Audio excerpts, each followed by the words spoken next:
everyone. Welcome back to another amazing episode of 52 Authors, 52 Weeks with me, your host, Dr. Lisa L. Campbell, the Growth Motivator. And today I am joined by Mr. Ivan Johnson, whose book is called Muse and Soul. Welcome to the show. Thank you for having me. Thank you for having me. So, why don't you tell our listening, viewing audience about your background, and then we'll get into your work of art. Okay. Well, again, my name is Ivan Johnson, born and raised in Washington, D.C. Um, I am from a family of five, wonderful parents who, as hopefully you'll get to see when you read the introduction, are definitely my motivation for my writing and the things that I do. I started my company I have an IT services company that I started in 2005. My background is in software development, a lot of experience within electrical engineering as well. I started the company in 2005, working for Lockheed Martin, and then transitioned from there to work for the federal government.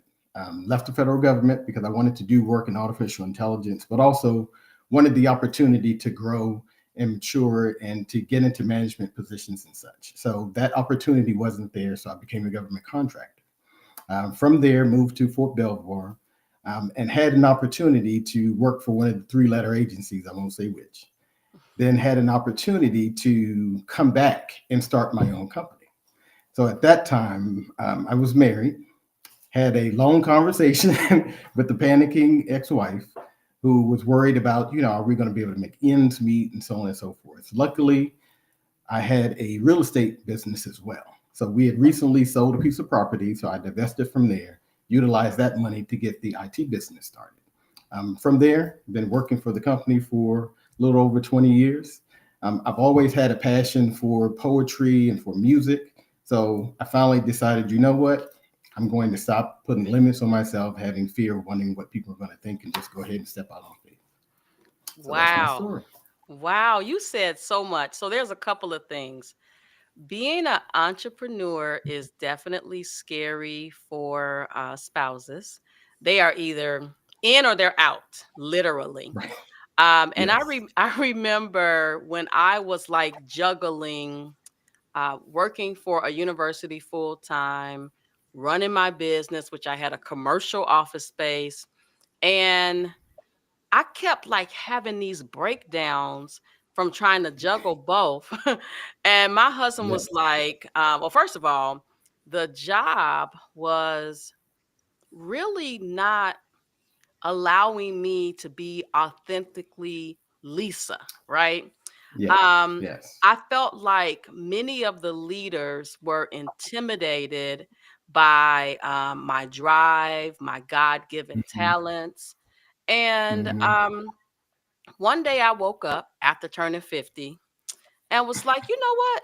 You're the talent and you can do this. You are just going to have to become comfortable being uncomfortable. And whew, Yes. that was rough being comfortable, being uncomfortable. But I will tell you, Amen. Amen. looking back on it, the best decision ever. So Yes. kudos to you. I have some clients that I coach, and their spouses like the comfort of the 9 to 5. Yes, yes. Luckily, I had a conversation when I was in college with a couple of professors. I was a research assistant. And I was considering getting my PhD. And they advised me, look, if you're going to get your PhD, you need to make sure that your spouse is in. I wasn't married at that time. They said, don't get married before you start it, or you need to make sure your spouse is in or out. Because once you jump into this, there is no in between. You're all in and trying to get this done. As you know, you're either all in or all out. You can't be partially in because you have a dissertation, you have to defend it, and so on and so forth. So I took that same thing to the company, but also realized that I need to make sure that she's comfortable and understand her concerns with, are we going to be able to pay the mortgage now that you don't have a regular 9 to 5 and working for the federal government anymore, or working for the company. So now I'm just stepping out on faith. How are we going to have enough contracts? So luckily I was able to get two subcontracts once I initially started.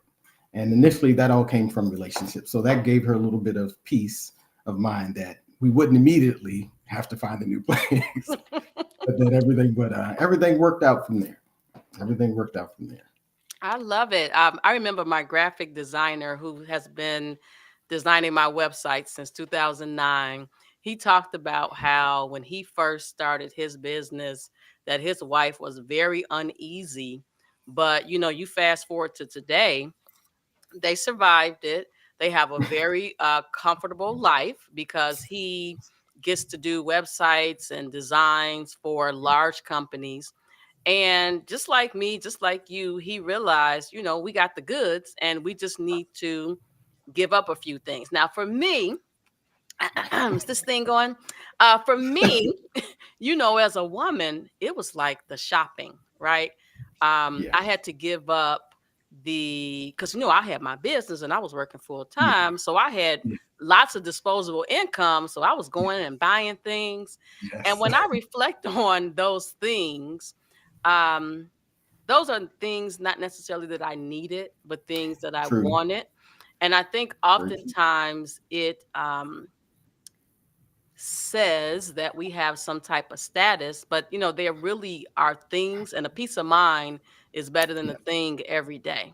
amen. You better say it. Amen. Woo! And let me tell you, I tell people all the time, I now have peace that you can't pay for. You better say it. Yes. So let's see. You went to college, and is Mhm. that where you became? I so first of all, I obviously read the book. But then when you logged in and I saw the tie, I was like, I feel some indie love going Of on. course, of course, of course, yes. So, did you become a Kappa in college? No, interesting story. I was planning. So, a little bit more about my journey. I started out at the George Washington University. It was a great experience. Had a little bit too much fun initially, then found myself trying to catch up all the time. It was they had weeder programs because I was in electrical engineering. So several of their classes were weeder classes where they were intentionally trying to weed you out of the university if they didn't feel that you belonged. So things were just a lot harder than I thought they would be. Well, they gave me my walking papers and asked me to leave. So, a story as I tell people, I had a 1.4 GPA and they said, you have to go, you're on suspension. I had to go through the journey of trying to find another school to go to, realizing no one will take you if you're on suspension. So I ended up going to the University of the District of Columbia because they were the only university that would take me, so I wouldn't have to sit out the semester. So ended up going there. My brother's a Kappa. We met with the president of the pole mark of the chapter for UDC the summer before I started in the fall. By the fall, they were kicked off campus. Mm.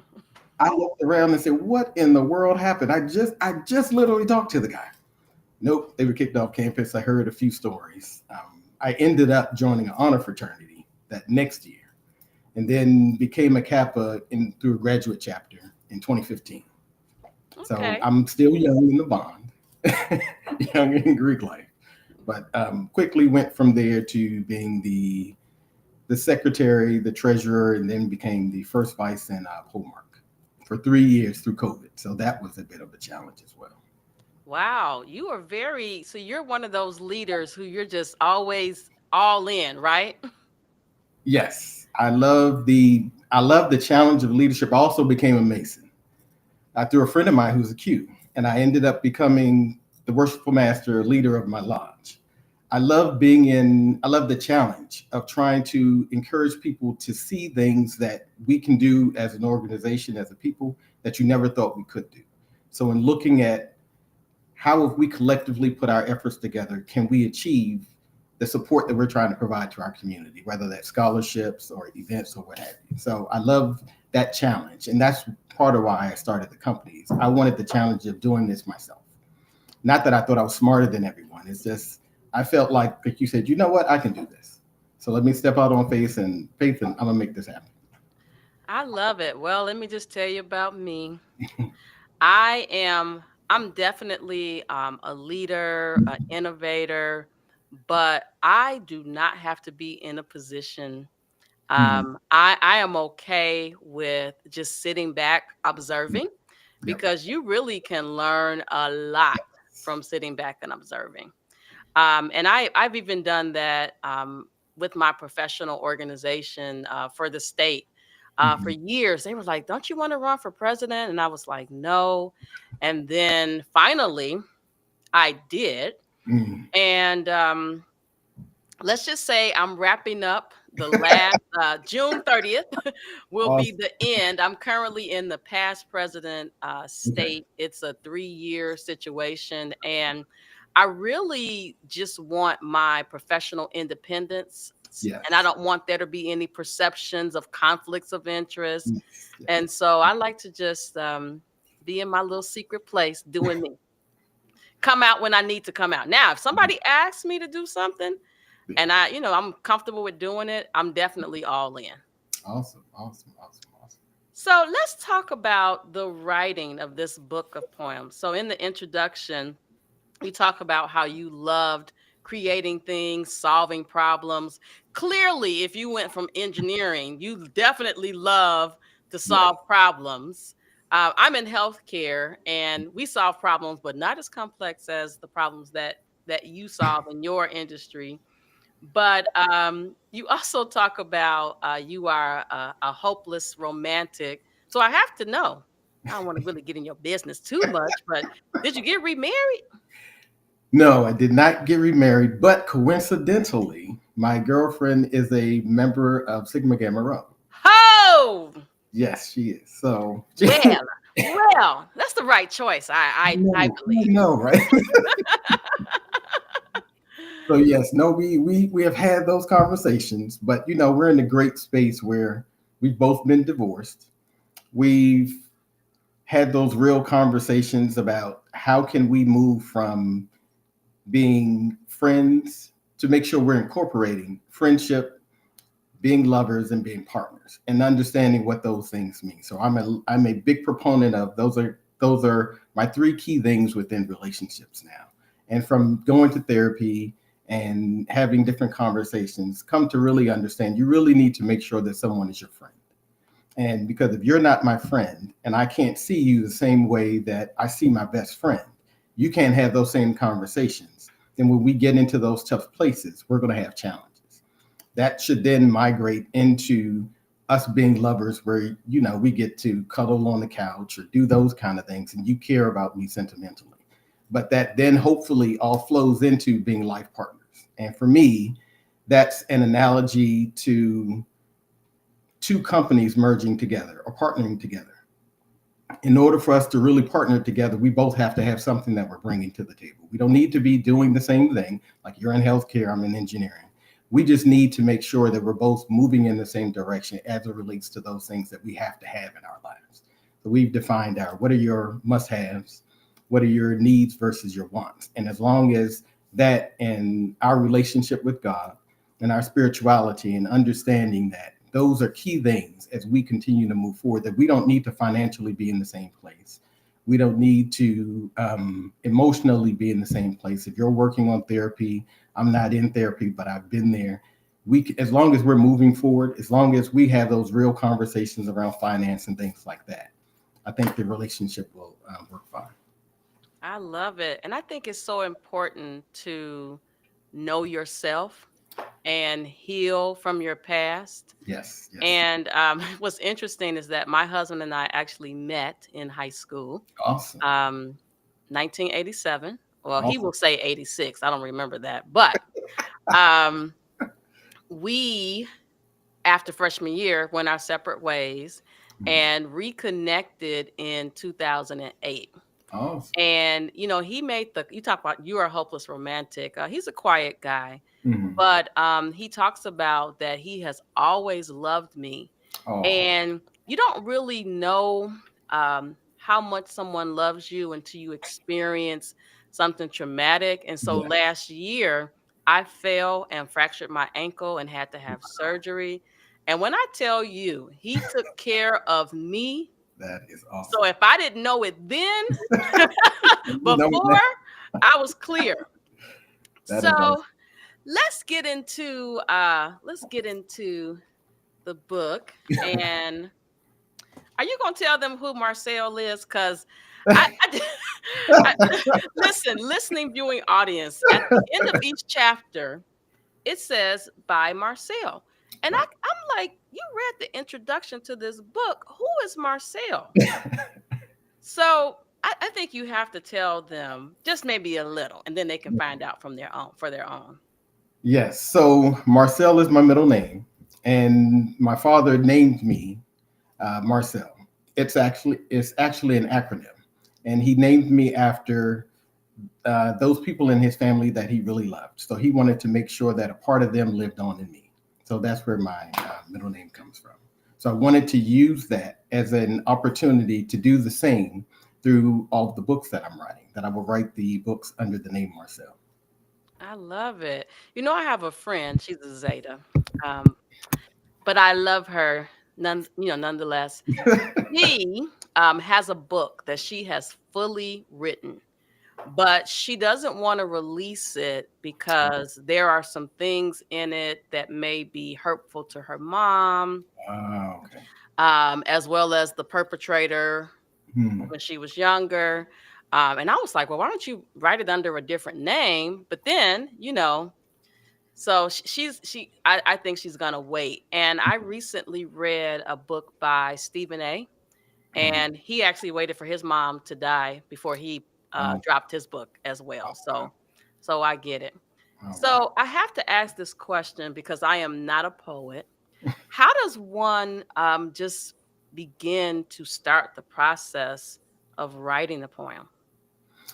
I think for me, part of it comes from a love of music. I've always been in choir since I was young. And poetry to me is kind of a flow into that. I've always been interested in writing music. So it's a opportunity for me to express myself being the hopeless romantic. That with this book, I kind of came up with titles that evoked in a feeling or thought and then wrote a poem associated with that title. For me, it's just a flow of emotion, kind of talking about how you feel, the different ways that you think, and what different topics evoke in you. So if you have a conversation around being a black man in America, being a black woman in America, or financial struggles and challenges and things like that, then poetry is a way to kind of get that out and then kind of see where it goes. It doesn't have to rhyme. Everything doesn't have to kind of flow the way everyone else thinks. For me, it was just kind of getting it out. So part of this process was God telling me, look, just write the book, put it out. If people like it, they like it. If they don't, they don't. But this is my opportunity to share with the world who I am. I love it. And it's so funny because when you talk about the words rhyming, that's actually my first thought. Yes. But now I'm thinking I may write one about my oldest daughter. Um, Only because she's a special needs, and Mhm. I think I Yeah. could put some words together Yeah. about her life, our life, the early years. Yes. So we'll see. I got a Yeah. lot of reading that I'm doing, and also I'm in a stage of more relaxing and less working. Yes. Totally understand. Totally understand. So as I was reading through one of them, my friend, my lover, and partner, you are the one for me. So talk, baby, talk. Get it all out. And you'll see, no matter how much you talk, you are the one for me. So that did kind of rhyme a little bit. Yes, it did. There's some pieces in there. But Yes. yes, yes. So how did you the titles of each area, was it also some aspects of your life that you were infusing into the words? Yes, yes. So like there's a poem about my lover, one about my partner, one about my friend, one about the love of a child. Things that because I have a 17-year-old son. So as you said, things that have a meaning to me, like being able to if I had the opportunity to have a do-over. There's a poem about that. A poem about why do you I'm trying to remember the the title. But why are you looking for me, or why do I deserve this? So those questions that we have for ourselves, and then the poetry kind of flows from that. As you mentioned, kind of a having poetry about your daughter, because those moments and challenges that you go through, like why me, why my child, and then kind of writing a poem about things like I'm gonna have to my list of things to do that I check that. every night before I go to bed and then check every morning is long. Yes. But I bet you I could turn on the microphone and speak it Hmm. to the computer and let the computer talk it. Yep. So I'm gonna have to add that to my list. I don't Yep. know about you, but over the being over 50, Hmm. life just hits a little different. That's right. But my list of things to do has been flipped from the perspective of the first thing that's on there is about self-care for me. Yes. And Absolutely. so I have on there doctor, Hmm. dentist, Hmm. chiropractor, massage. That's the first thing that I see. And but you know why that's so significant? Hmm. I remember sitting in my bedroom for 8 weeks in a non-weight bearing status, Yeah. not being able to do anything. Yeah. So I just decided once I was able to get on these 2 feet that those things needed to be first. The Right. first thing I see every day, because Yes. what that signifies to me is that I'm putting myself first. Amen. Yes. Yes. Yes. Yes. And as you know, you can't be of any good to anybody else if you're not good to yourself. Yes. You better say it, because I also use Franklin Covey to kind of script out the areas in my life, to organize the different areas in my life, like being able to write the book, working in my still have the IT company, I have my son, I have my girlfriend, I have my own personal life, and making sure that I'm intentional about putting time towards myself. Because if you don't, as you said, you're no good to anyone else if you can't get up and do what you need to do. Because I'm prone to back spasms and things like that. So I make sure I go to the gym, I make sure I take care of myself, because again, if I can't get up to go do anything, I can't help anybody else. Woo! And you know what? Something that I experienced that I think a lot of people don't understand, when you have gifts and talents, if you don't use them, they Yes. become weak.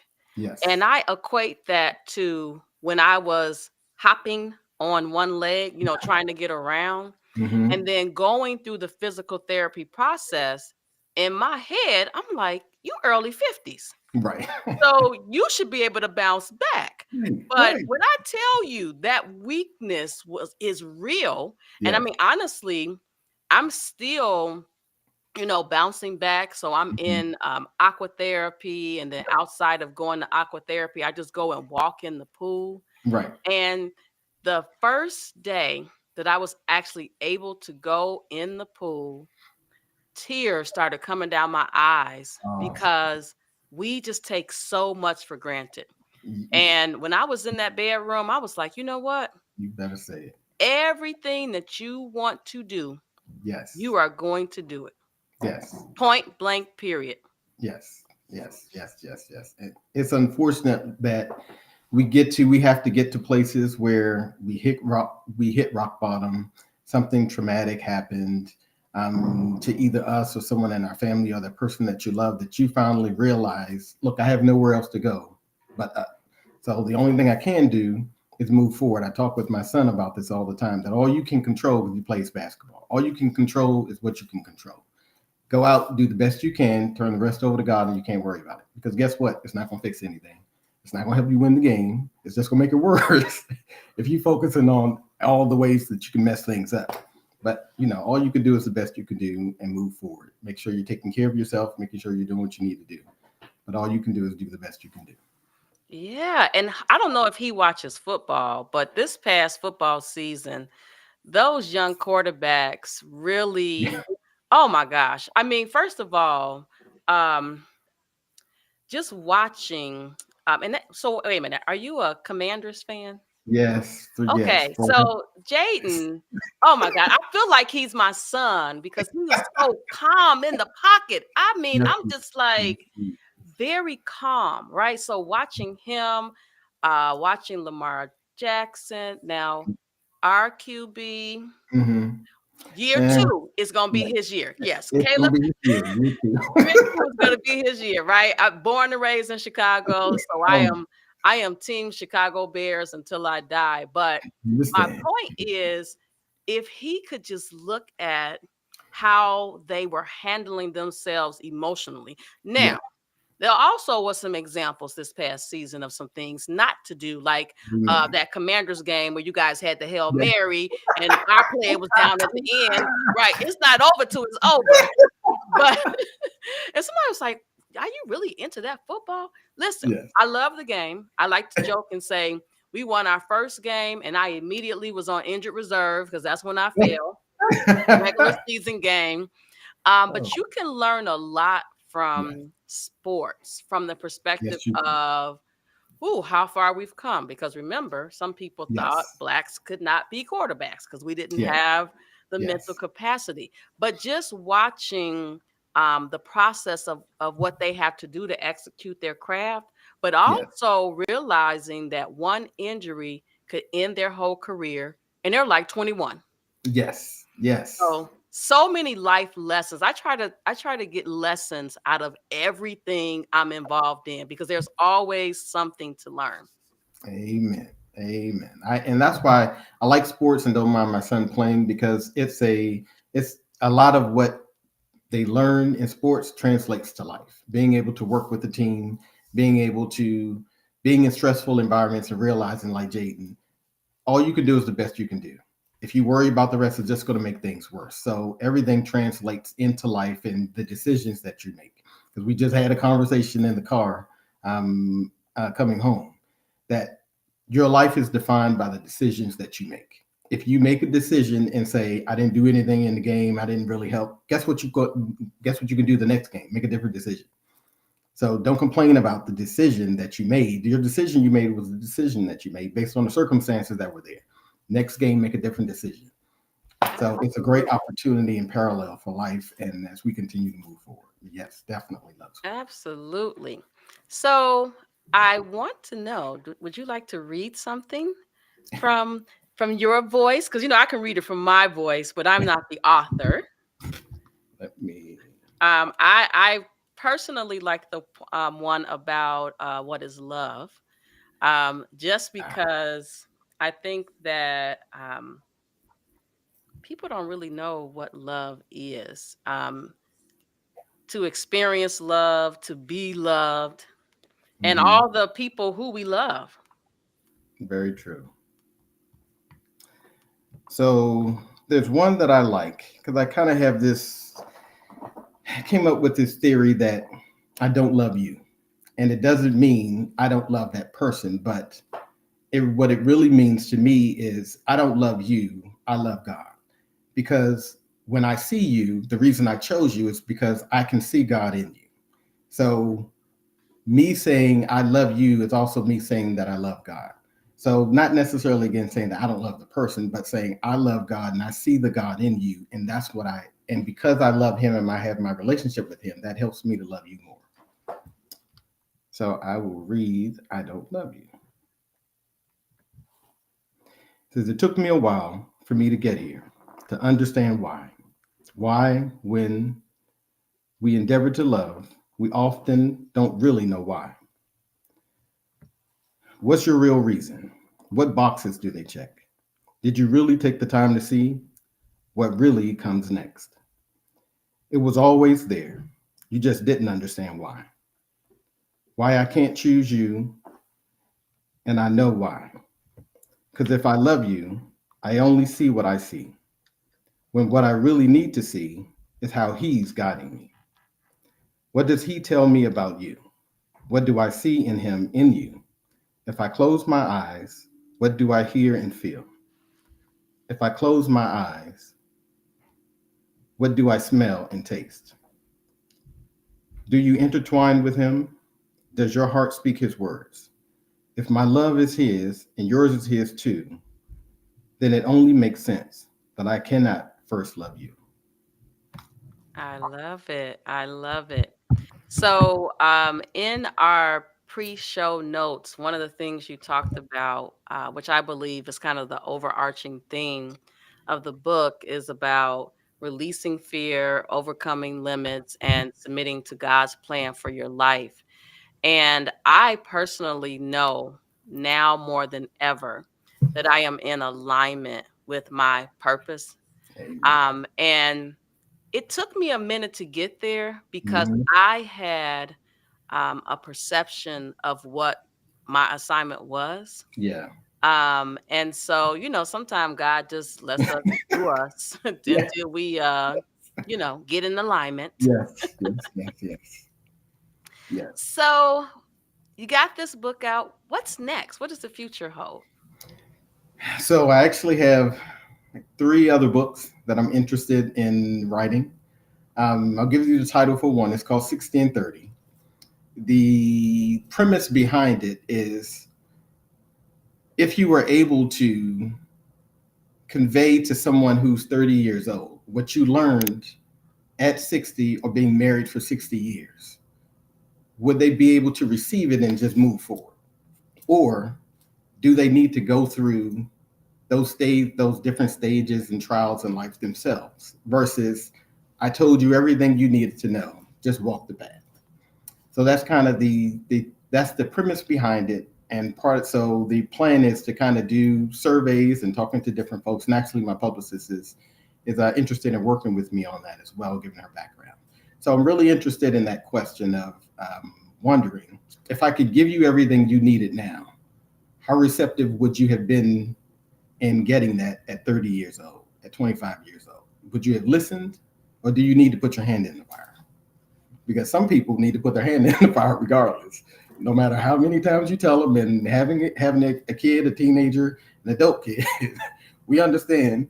Sometimes you have to let them put their hand in the fire, like you said. God tries to tell you what He wants you to do, but He's more than willing to let you put your hand in the fire and say, "I just need to get a little burnt a little bit, so you can see the scab," and say, "Nah, I won't do that again." Then kind of listen to what has been telling. But Wow. yes, so So that's what's next. that's actually sounds amazing. My grandfather is currently 104 years old, and my grandmother and grandfather were married. Oh, I better get this right because he might watch this episode. He's a Mason too. Let me just tell you. Um, Right. they were either married for 75 or Oh, 78 years. Yeah, so oh, wow. that's unheard of Yes. nowadays, unfortunately. But I really think that's attributed to people not really knowing who they are. And as a person who got married older in life, Mhm. because Mhm. I was like, Lisa, 100%.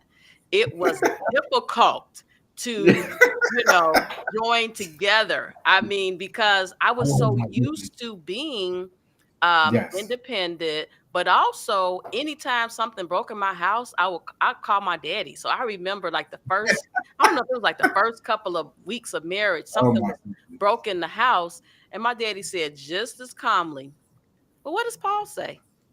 I'm like, "I don't know. That's I didn't ask I him. love I'm calling you." I love it. I love it. I love it. Yeah. So our time is almost up. Do you have any final words for our listening, viewing audience? When the show airs, we will have your LinkedIn and your Facebook Awesome. scrolling across the bottom so people can find you. You got a website? My company website is novel www.novelapplications.com. Okay. So, any parting words for our listening, viewing audience? Just a few. As you mentioned, a couple of takeaways. Again, one of my premises on life is no fear, no limits is God's plan. Don't allow your fear of what you might or might not, what might or might not occur, discourage you. Don't allow where you feel you are weak or lacking. Find the ceiling that God is drawing closer to Him. Submit to His will and His call to your heart and mind. Use what he's blessed you with to be in communication with him, so that when you feel his call, see his pull, taste his love, smell his aroma, and hear his whisper, you will know it is God. That's my take. Wow. I love that. When I was fighting with myself about quitting my job, one day at 3 in the morning, Mhm. I heard from God as clear as day, if you take the first step, I'll Amen. carry you the rest of the way. Amen. Amen. Yeah. And I was like, whoa, okay, I'm gonna really do this. I mean, my husband was on board, right? He was like, you need to quit that job. Because first of all, I'm tired of you talking about that job. That's awesome. That's And awesome. here we are 2 years later. We haven't gone hungry. We've had to That, give up some things, right? that's okay. I love to get my passport stamped. And I'm so thankful actually the year that so like say I quit in November, Hmm. December, I went to Ghana Oh, with the pretty poodles. And oh so my. had that trip planned. And then I literally just, transitioned into my new life. And it Hmm. wasn't as bad as as I thought it was going to be. Yeah. Yeah. You just can't do all the things you're used to doing. Yep, and it's that once you do it and you release it and you step out on faith, you realize that, like you said, there are certain things that you don't need to do anymore, because what he has planned for you doesn't require those things in your life. That there's a different path and different things that you need to do. So a lot of the stresses are gone. You don't have to worry about somebody calling you, telling you they need you to do something at 9 p.m. and it needs to be done by tomorrow. So you're up all night. You kind of have your own independence, and you can do things on your own time. But at the end of the day, everything that you're doing, the sweat, the staying up late or whatever, is all for you. So yeah, Absolutely. Absolutely. Well, listen, I want to thank you so much for being a part of season two. my I can't pleasure. believe it's season two That is of awesome. 52 Congratulations. authors, 52 weeks. And I wish you much success in the future. And this is not the end of our communication, because I do love to just stay in touch with the authors.